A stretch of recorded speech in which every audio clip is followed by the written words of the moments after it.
People assumed 14-year-old Alina only knew struggle, silence, and survival. Nobody ever imagined that the daughter of a maid would become the reason a forgotten old man smiled again, and the reason a powerful military general would walk into a small-town bakery with 5 officers, demanding only one thing. Section 1. The girl with a heart too big for her circumstances. Alina had lived her entire life on the quieter side of the world. Her mother, Nazira, worked as a maid in 4 different houses, and even then, making ends meet felt like trying to fill a bucket full of holes. They lived in a rented single room above a noisy mechanic shop, where the smell of diesel mixed with the rhythm of hammer strikes. Life was messy, tight, and unpredictable, but Alina tried to find beauty in every corner. Every afternoon, after her school ended, she followed the same routine. She changed out of her worn uniform, tied her hair with a faded ribbon, and went straight to the bakery on Oak Street. The old bakery no one visited anymore, because inside sat a man nobody noticed, Mr. Idris. He was nearly 80, with cloudy eyes and hands that trembled even when still. Everyone said he was grumpy, that he talked to himself, that he forgot things easily. Children avoided him. Adults pitied him from afar. But Alina saw something no one else did. She saw loneliness. The first day she had met him was by accident. She had gone inside the bakery to buy the leftover bread crusts the owner sold for half price. The shop was empty except for an old man sitting alone, staring at his untouched tea. He kept whispering one sentence under his breath. "She used to bring me sugar. Every morning." Something about his voice made her pause. She approached him slowly, like one would approach a frightened bird. "Uncle, do you need anything?" she had asked gently. He didn't answer her. He didn't even look up.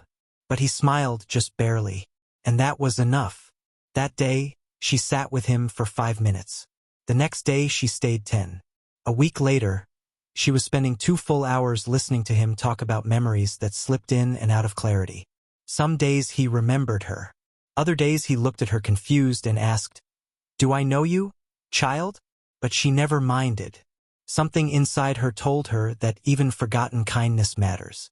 She started helping him eat because his hands shook too much. She read to him because his eyesight was failing.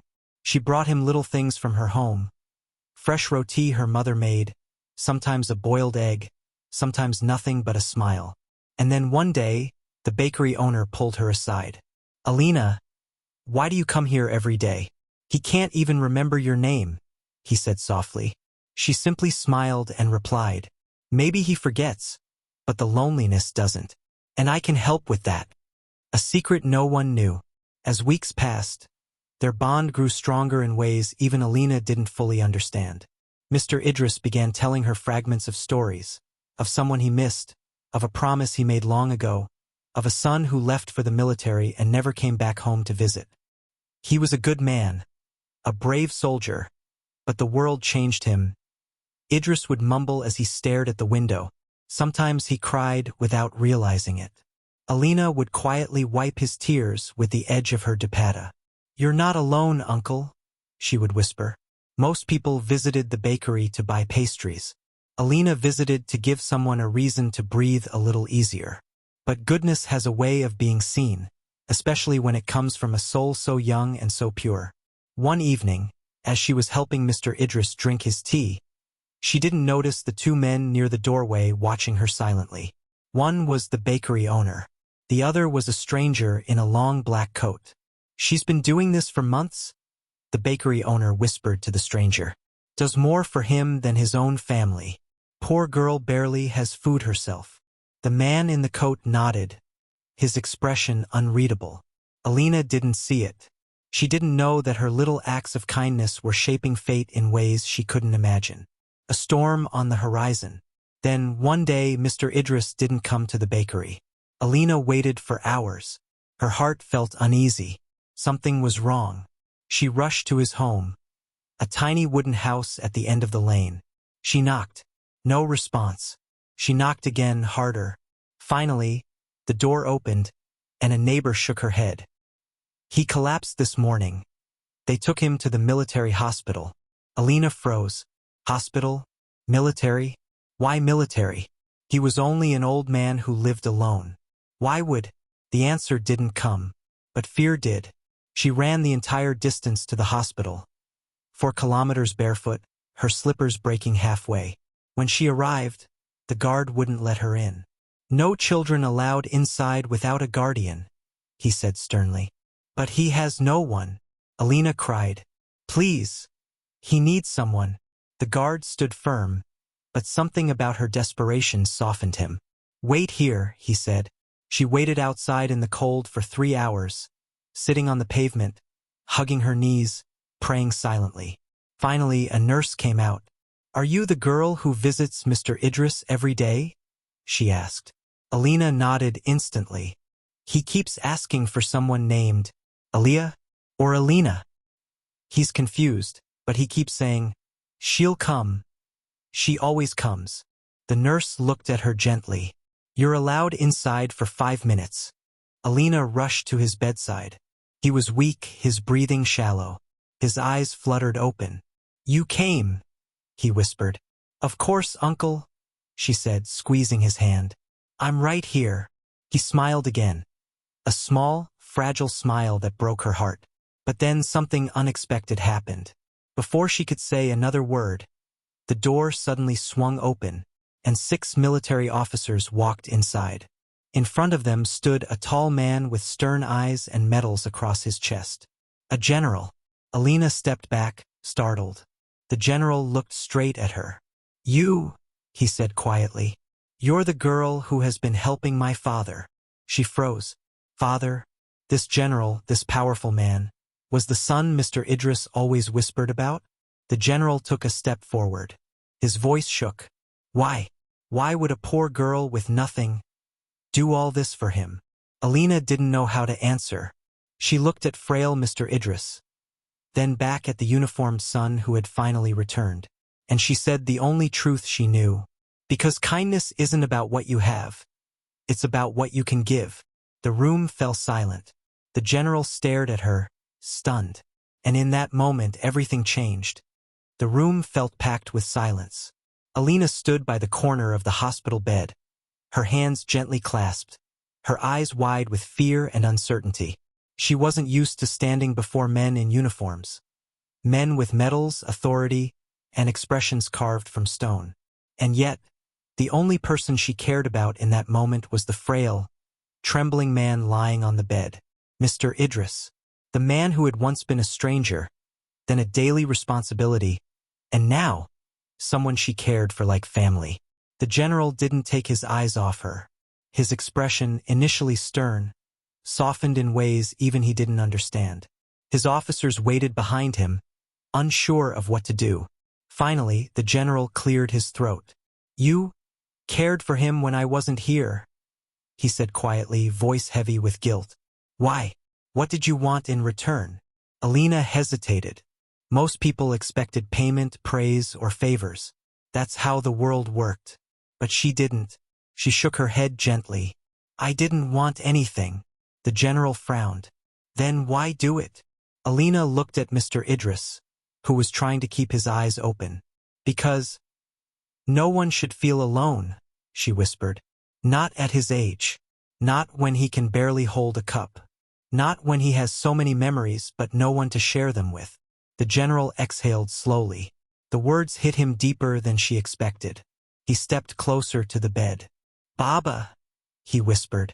It was the first time in years he had said that word.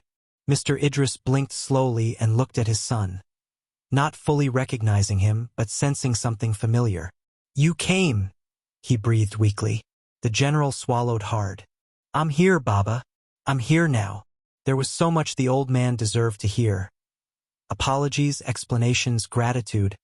But years of distance can silence even the strongest men. And that silence was broken not by him, but by the girl who had filled the void he left behind. The truth comes out. The general turned to Alina again. What did he tell you about me? He asked. Alina hesitated. She didn't want to cause a rift. He told me he was proud of his son, she said gently. That he was brave. That he served the country. He didn't say anything bad. Only that he missed you. The general's jaw clenched, and his eyes glistened, just for a second. "I thought he hated me," he whispered. "I thought, after my wife died, he blamed me for leaving for training. So I stayed away." Alina shook her head. "He never hated you. He just wanted you to visit." The room grew heavier with the truth. The general sat beside his father, holding his hand as if trying to make up for years in seconds. "Baba," he said, voice cracking. "I should have come sooner. I'm sorry." Tears rolled silently down Mr. Idris' cheeks, and for the first time, Alina saw father and son reunited. Not by blood, but by regrets, forgiveness, and an invisible thread of love that time had almost severed. The general's decision. After a few minutes, the general stood and faced Alina again. "What's your name?" he asked. "Alina," she replied softly. "And your father?" She lowered her gaze. "I don't have one. It's just me and my mother." He nodded slowly, understanding more than she said. "And your mother works as a maid?" "Yes." He exchanged a look with his officers, one they all understood instantly. Alina stepped back nervously. "Did I do something wrong?" "No," the general said. "You did something extraordinary." He motioned to the officers. "Follow me." He stepped out of the room, but before leaving, he turned to her and added, "Stay with my father. He trusts you." It was the first time anyone in authority trusted her with something so important. She stayed by Mr. Idris' side, holding his hand, humming quietly to soothe him. Every now and then, he'd whisper fragments of memories, confusing her with someone named Sohana, his late wife. But Alina would still answer softly, because kindness didn't require clarity. After 20 minutes, the general returned. But he wasn't alone. Behind him stood his officers, carrying documents, envelopes, and medical files. And his expression had changed. Not stern, not cold, but determined. He stopped in front of Alina. "You gave my father something I couldn't," he said. "So let me give something to you." He handed her mother's name written on a paper. "Nazira Bibi. That's your mother, correct?" Alina nodded nervously. "And you attend public school?" "Grade 9. "Yes." The general inhaled deeply. "From today, your mother will no longer work as a maid." Alina's eyes widened. "What? But then how will we survive?" "We need the income." "I'm employing her," he said. "Full salary, benefits, a safe home to live in, and no cleaning floors ever again." Her mouth fell open in shock. "And you," he continued, kneeling slightly so he could look her in the eyes, "will go to the best school in the city. Your fees, uniforms, books, transportation, all covered." Alina's breath caught. She had dreamt of studying somewhere safe, somewhere where kids didn't mock her worn bag or shoes, somewhere she could sit without worrying if she had paid the next tuition installment. "You don't owe me anything," she said quickly. "Please don't feel guilty because of—" "This isn't guilt," the general cut in, his voice firm. "It's gratitude." He pointed toward the hospital bed. "You took care of the most important person in my life. When I wasn't there, you were." Alina felt tears rising. "But I'm just a maid's daughter," she whispered. "You're the girl who showed my father love," he replied softly. "That makes you more important than half the people in this world." The officers nodded.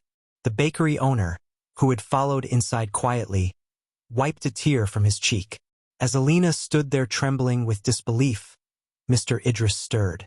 "Alina?" he whispered weakly. She rushed to him. "I'm here, uncle."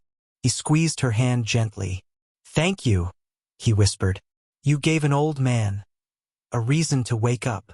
It was the last clear sentence he spoke that day. A new beginning. Over the next weeks, the general kept every promise. Alina and her mother moved into a small but beautiful apartment reserved for military families. Her mother received a stable job managing supplies for a military office. No brooms, no scrubbing floors, no working until her back broke. And Alina? She started studying in a prestigious school, wearing a clean uniform for the first time in her life. But she still visited Mr. Idris every afternoon. She read stories to him, helped him walk, held his hand during treatments. The general visited daily too, and every time, his eyes softened when he saw Alina caring for his father like family. One afternoon, as the general watched them, he said softly, "Some heroes don't wear uniforms. Some just carry big hearts." Alina felt shy, but she smiled. Life had changed, not because she asked for anything, but because she gave everything she could. One small act of kindness had rewritten her destiny.